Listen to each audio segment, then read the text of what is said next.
안녕하세요. 오양록 목사입니다. 오늘 특별히 추수감사주일 예배 시간에 이렇게 만나 뵙게 된 것 생각할 때에 진심으로 반갑고 또 감사합니다.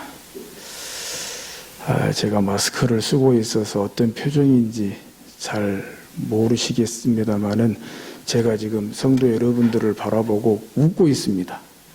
웃고 있습니다. 여러분들께서도 좀 웃어주시기 바랍니다. 웃어주시기 바랍니다. 아멘.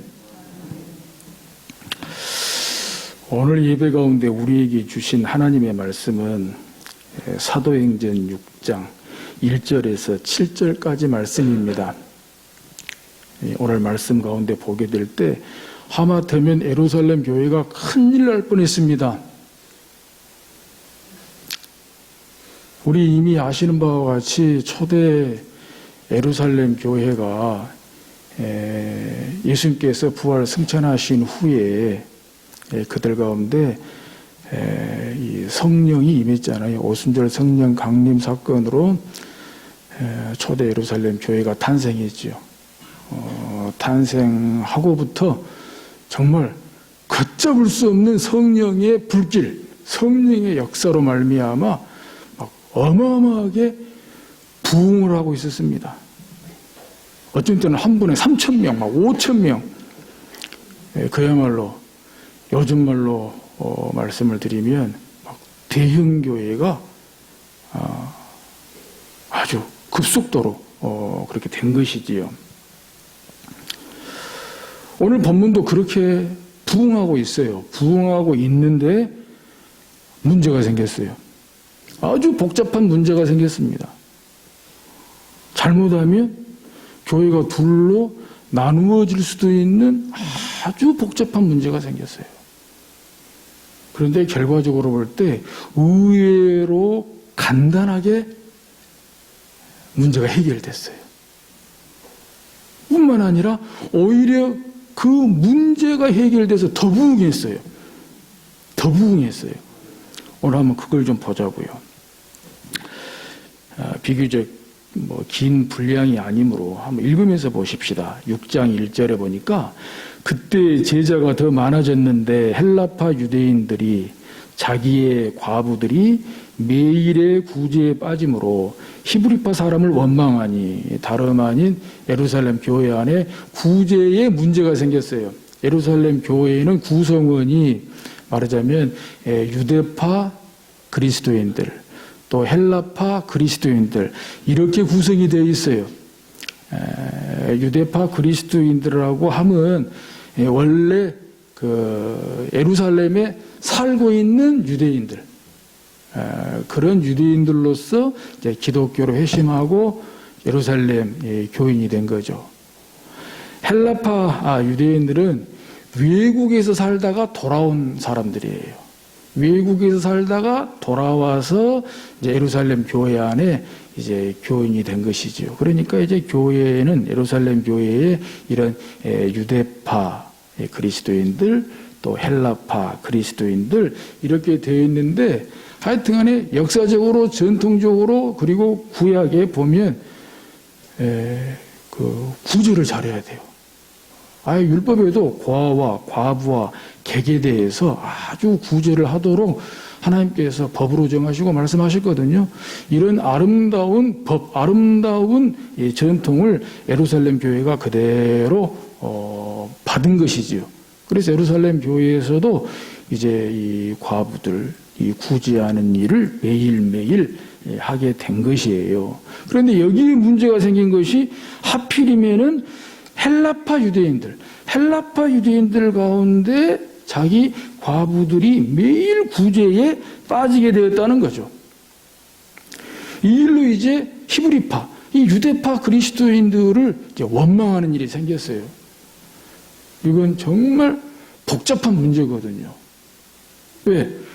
구제에 소위 유대파, 히브리파 유대인들 가운데 과부들 구제도 좀 빠지고 또 헬라파 유대인들 가운데 과부들 구제도 빠지고 하면은 또 그럴 수 있겠다. 빨리 시정하고 또 개선하면 될 일인데 하필이면은 유대파, 이 히브리파 이 과부들이 아니라 외국에서 살다가 들어온 어떤 의미에서는 좀 열세에 있다고 잘못하면 좀 소외감을 느낄 수도 있는데 하필이면 이렇게 헬라파 유대인들 가운데 과부 구제가 매일 구제에 빠지게 되니까 당연히 원망이 나오지 않겠습니까? 어떻게 이런 실수를 할 수가 있냐? 어떻게 이런 잘못을 할 수가 있냐? 그것도 그 중심에 사도들이 했단 말이에요. 12사도들이 중심이 돼가지고 그 구제, 이 과부들 구제하는 일에 이렇게 관여를 하고 관장을 하게 되는데 이렇게 딱 한쪽만 일방적으로 빠지게 되니까 당연히 원망이 나오죠. 문제가 되지요. 또 여기 여러 가지 문제들을 제기할 수 있잖아요. 이것은 어쩔 수 없는 실수가 아니라 고의적인 실수가 아니냐. 일부러 헬라파 이 유대인들, 과부들을 일부러 뺀 거 아니냐. 일부러 소외시킨 거 아니냐. 이제 여러 가지 어떤 문제들이 생길 수가 있지요. 또 이런 것들이 교회 안에뿐만 아니라 교회 밖에도 막 소문이 날 수가 있잖아요. 큰 교회니까. 그러니까 이제 예루살렘 교회 안에는 또 이제 와서 예루살렘 교회 좋다고 나왔는데, 예루살렘 교회 좋다고 나왔는데, 뭐 사랑도 많고 구제도 잘하고 좋다고 나오는데 막상 와서 보니까, 이렇게 편파적으로 차별적으로 일방적으로 이렇게 헬라파 유대인들 과부만 구제에 뺄 수 있어? 이런 교회 안 다녀. 또 나갈 수도 있잖아요. 굉장히 지금 문제가 복잡하게 됐습니다. 여러분 같으면 어떻게 하겠습니까? 이럴 때. 어떻게 이런 문제를 해결하시겠습니까? 또 이런 문제를 어떻게 이해하고 보시겠습니까? 어떻게 판단하시겠습니까? 오늘 본문에서 사도들이 문제를 이렇게 해결하고 있습니다. 2절에 보니까 12사도가 모든 제자를 불러 이르되 우리가 하나님의 말씀을 제쳐놓고 접대를 일삼는 것이 마땅하지 아니하니. 이건 뭡니까? 자기들은 구제에 빠지겠다는 거예요. 한마디로 말하면 자기들은 이제부터 구제하는 일에 빠지겠다. 왜냐? 우리가 하나님의 말씀을 제쳐놓고 접대를 일삼는 것이, 구제를 일삼는 것이 마땅하지 않다. 이제 여기에서 12사도들은 문제의 원인, 왜 이렇게 헬라파 유대인들 가운데 과부들이 구제에 빠졌는가라고 하는 그 문제의 원인을 다른 사람들은 12사도들이 실수했다, 잘못했다, 뭐 12사도들이 뭐 어쨌다 이렇게 할 수 있을지 모르나 12사도들이 이 문제의 원인을 어떻게 파악했냐. 우리가 하나님의 말씀을 제쳐놨구나. 하나님의 말씀을 좀 소홀히 했구나. 그리고 너무 이 구제에 너무 관여했구나, 우리가. 그러니까 12사도들이 일부러 고의적으로 한 것은 분명히 아니에요. 하다 보니까 실수가 나왔어요. 잘못했어요. 그런데 그 원인이 모르는 사람들이 들을 때에는 좀 변명처럼 들릴 정도로 우리가 하나님의 말씀을 제쳐놨다. 우리가 하나님의 말씀을 제쳐놓은 결과 구제하는 일에 힘쓴다고 힘썼지만 거기에 실수가 생겼다. 오히려 구제 그 자체보다도 하나님의 말씀을 제쳐놨던 거기에서 문제를 보기 시작했다는 거예요. 그리고는 3절 4절에서 형제들아 너희 가운데서 성령과 지혜가 충만하여 칭찬받는 사람 7을 택하라. 우리가 이 일을 그들에게 맡기고. 그러니까 자기들은 빠지고 평신도들에게 맡기겠다는 거예요.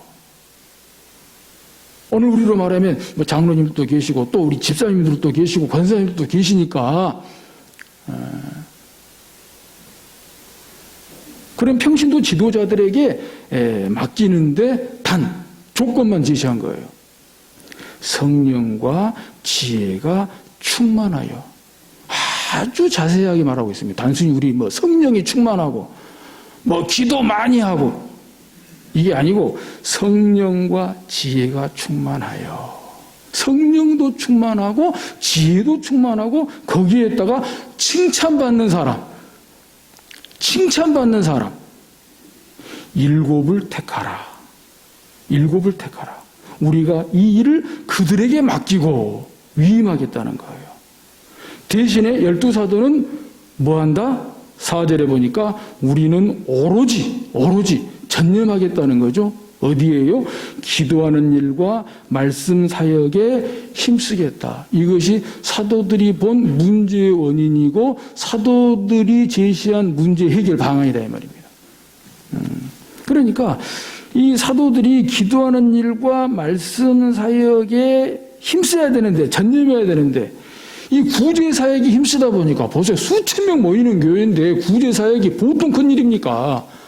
근데 이 일에 막 시간을 쓰고 신경을 쓰다 보니까 오히려 사도들의 본질인 기도하는 일, 말씀 사역에 문제가 생겼다는 거예요. 소홀한 게 생겼다는 거예요.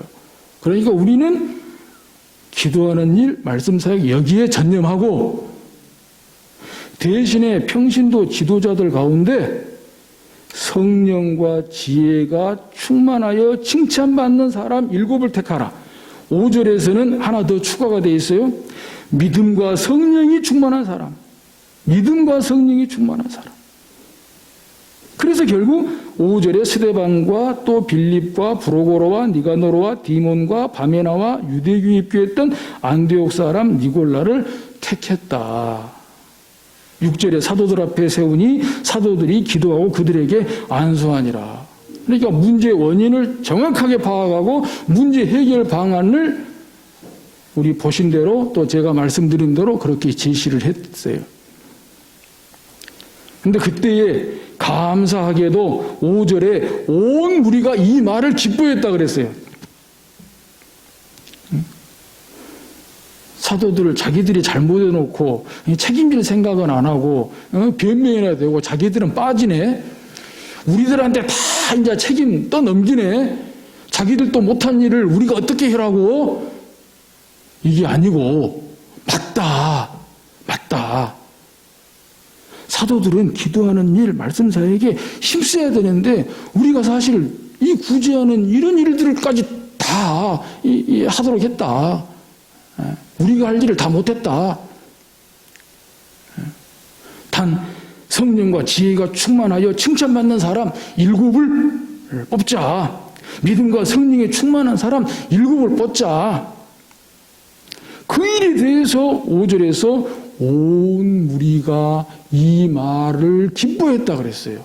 참 감사하죠?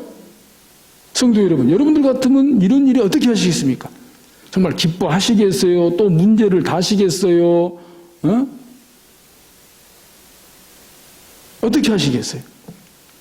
그런데 다행히도 감사하게도 온 무리가 이 말을 기뻐하여 사도들이 제시한 대로 그대로 따랐어요. 그대로 따라서 순종했어요. 그렇게 했더니 어떻게 됐을까요? 7절에 보니까 하나님의 말씀이 점점 왕성하여 예루살렘에 있는 제자의 수가 더 심히 많아지고, 얼마나 부흥했으면 표현이 예루살렘에 있는 제자의 수가 더 심히 많아지고, 거기다가 허다한 제사장의 무리도 이 도에 복종하니라. 그 유대인 제사장으로서 제사장의 그 권위, 어떤 면은 특히 이것도 다 버리고 나도 예루살렘 교회에 나가야 되겠다. 사도 아니어도 좋다. 평신도라도 좋다. 이래가지고 제사장들까지도 막 무리로 이 도에 복종했다. 어마어마한 부흥 아닙니까? 그러니까 오히려 복잡한 문제가 아주 간단하게 해결되고 예루살렘 교회가 더 부흥하는 전기를 마련하게 되었다는 거죠. 이래서 오늘 본문에 의지하여 제가 오늘 설교 제목을 우리 교회도 부흥할 수 있다 이렇게 정했어요. 제가 이 설교 제목을 정할 때 많이 주저했어요. 많이 주저주저했습니다. 뭐 다 아시니까요. 요즘 교회가 좀 편치 않잖아요. 뭐 편치 않다 못해 참 많이 시끄러운 부분이 있습니다. 그러다 보니 우리 교회도 부흥할 수 있다 이렇게 제목 내놓으면 성도님들 가운데 혹시 비웃으실까봐 비웃으시는 분이 계실까봐 제가 좀 주저주저했습니다. 그럼에도 불구하고 계속 말씀 붙들고 또 기도하는 가운데 더 이상 주저하지 않고 용기를 내서 우리 교회도 부흥할 수 있다. 우리 성광교회도 부흥할 수 있다. 이렇게 설교 제목을 내놓았습니다. 사랑하는 성도 여러분, 부흥이 뭡니까? 또 언제 부흥한다고 말할 수 있습니까? 부흥의 정상이면 오죽 좋겠습니까? 부흥의 정상에서 그 부흥을 누리면서 우리 함께 만끽할 수 있다면 여부가 있겠습니까? 그것보다 더 소원이 어디 있겠습니까? 그런 날이 올 것을 원하고 바라고 기대합니다. 그러나 부흥의 지점이라고 하는 것은 처음부터 정상은 없습니다. 사실 부흥의 지점은 처음부터 정상이 없어요. 산으로 따지면 부흥의 지점이 오르막길일 수도 있고 또 정상을 향하여 내리막길로도 갈 수가 있어요.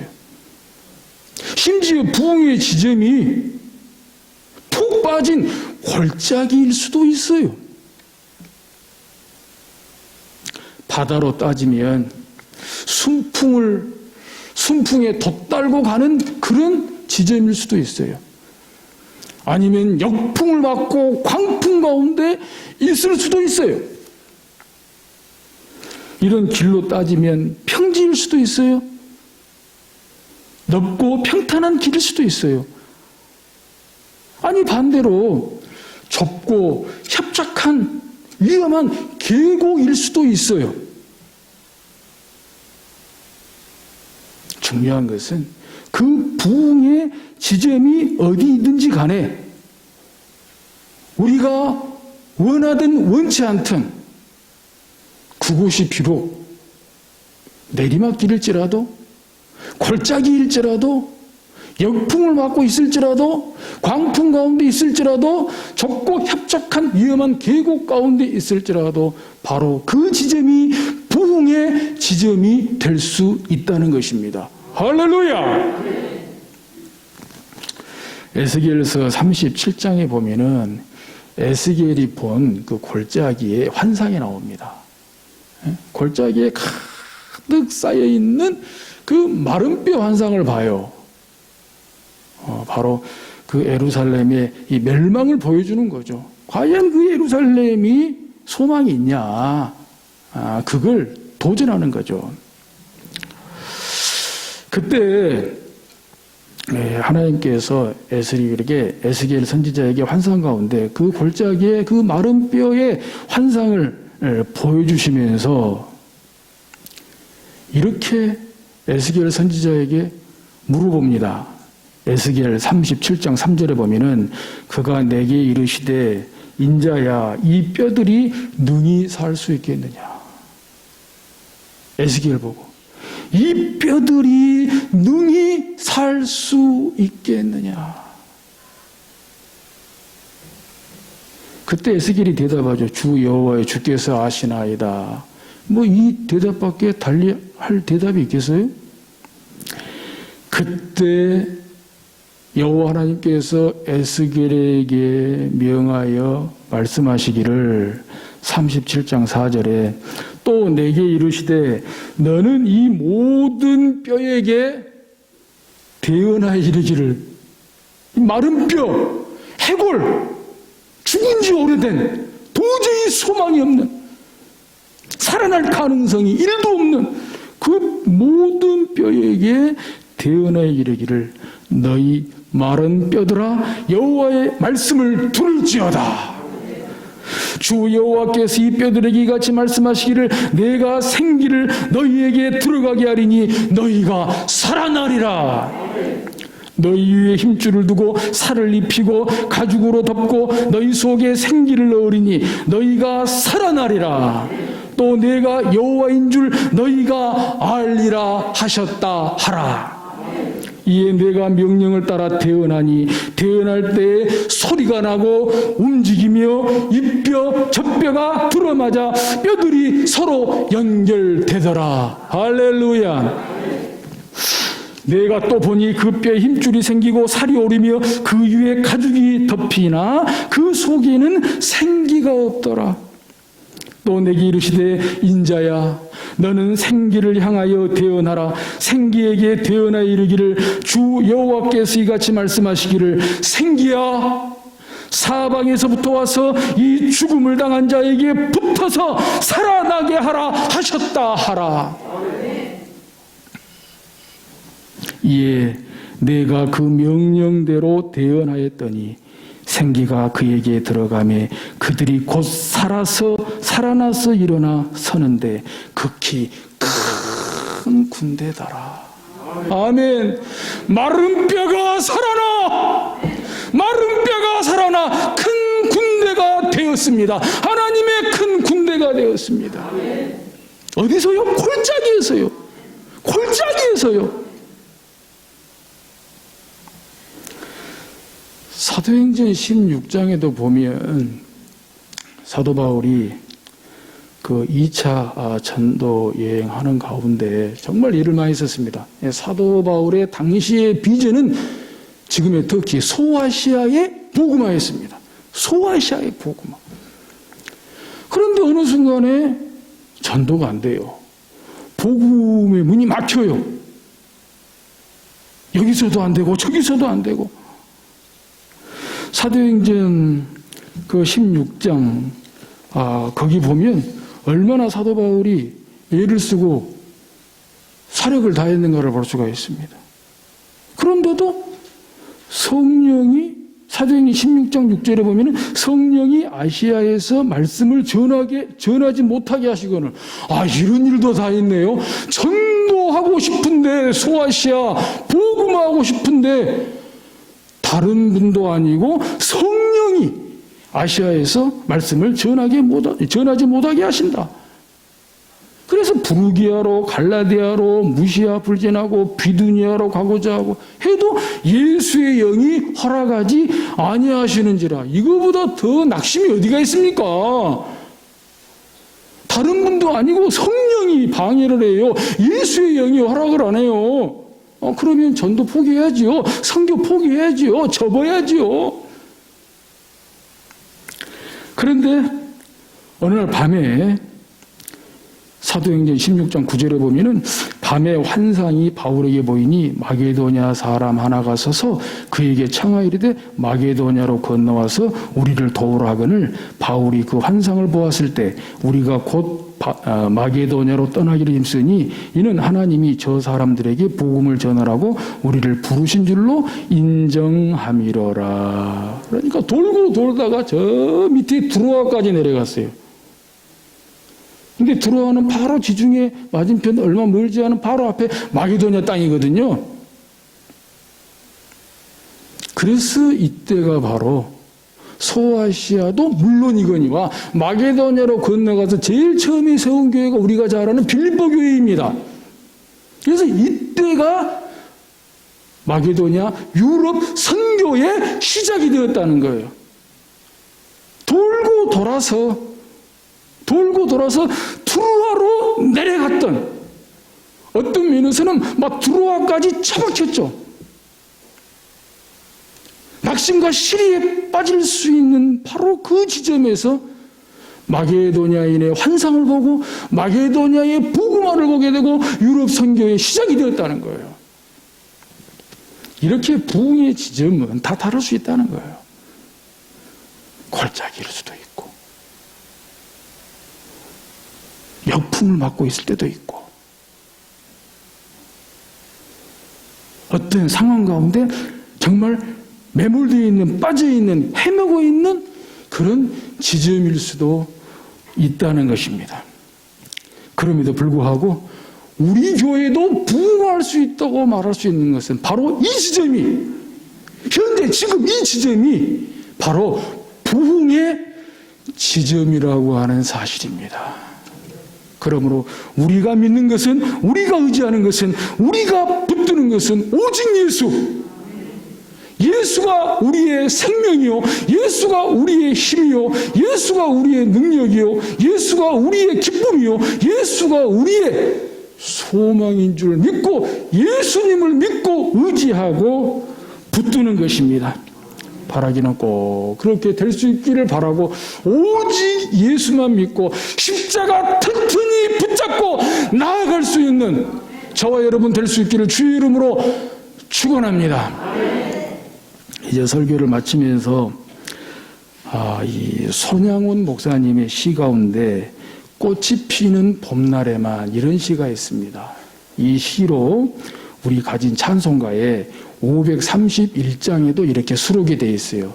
찬송가 541장에 보면은 손양원 목사님이 지은 시로 이렇게 찬송가를 만들었는데 꽃이 피는 봄날에만 이런 찬송가 제목이 있거든요. 원래 우리 손양원 목사님의 시입니다.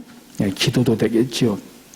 제가 한번 읽어드릴 테니까 찬송가 541장 찾아서 같이 보시면서 제가 읽어드릴 때 같이 보시면 좋겠습니다. 꽃이 피는 봄날에만 주의 사랑 있음인가? 열매 맺는 가을에만 주의 은혜 있음인가? 땀을 쏟는 여름에도 주의 사랑 여전하며 추운 겨울 줄일 때도 주의 위로 변함없네.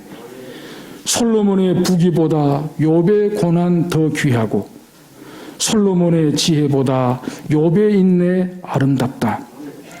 이 세상의 부귀영화 마귀 유혹 손짓하나 고생 중에 인내하면 최후 승리 이루리라. 세상 권력 등에 업고 믿는 자를 핍박하는 어리석은 사람들아 회개하고 돌아오라. 우상의 힘 얼마 가며 인간의 힘 얼마 가나 하나님의 심판날에 견디지를 못하리라. 저 천국을 바라보니 이 세상은 나그네 길 죽음의 길 피하라며 나의 갈 길 막지 말라. 내게 맡긴 양을 위해 나의 결의 평화 위에 우리 주님 가신 길을 충성으로 따르리라. 아멘. 기도하겠습니다.